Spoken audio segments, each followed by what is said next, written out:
President General Salva Kiir Mayardit on Thursday received the President of the Republic of Kenya, Uhuru Kenyatta, and the Prime Minister of the Federal Democratic Republic of Ethiopia, Haile Mariam Desalegn.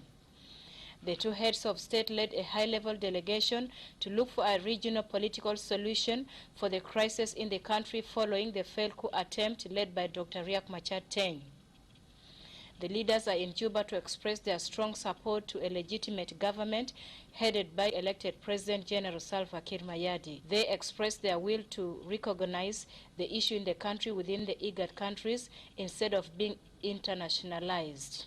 President Kiir held trilateral closed-door talks with the two leaders and briefed them on the general security situation in the country following the failed coup attempt masterminded by Dr. Riek Machar. The President appreciated the two leaders for their solidarity with the government and people of South Sudan and for taking responsibility of resolving the issue.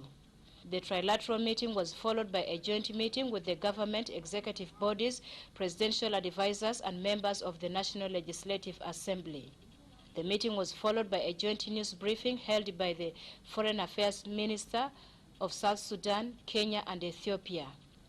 According to the Minister of Foreign Affairs and International Cooperation, Dr. Barnaba Marial Benjamin, the meeting focused on issues related to how the hostilities can be stopped to give chance to dialogue and humanitarian assistance for the displaced persons. Dr. Benjamin disclosed that the results of the meeting will be reported in the IGAD summit to be held in Nairobi on Friday.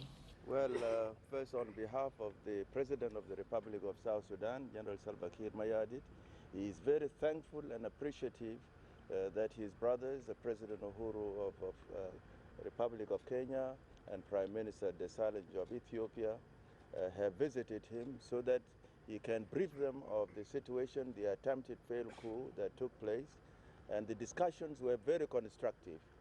Of course, the two countries and the two leaders indeed had a trilateral meeting between among them, and also meeting the institutions of the Republic of South Sudan represented by the National Assembly members present, the advisors to the government, and the cabinet as a whole.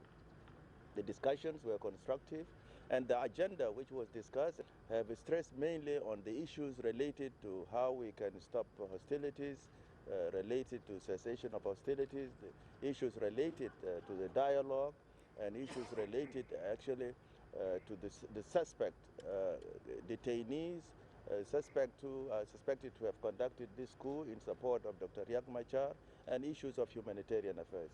These issues were all touched by leaders and discussed with the cabinet, and of course these constructive discussions will be later on reported to a bigger meeting in Nairobi by the IGAD countries. You know, there are 7 countries who are members of IGAD, of which South Sudan is a member.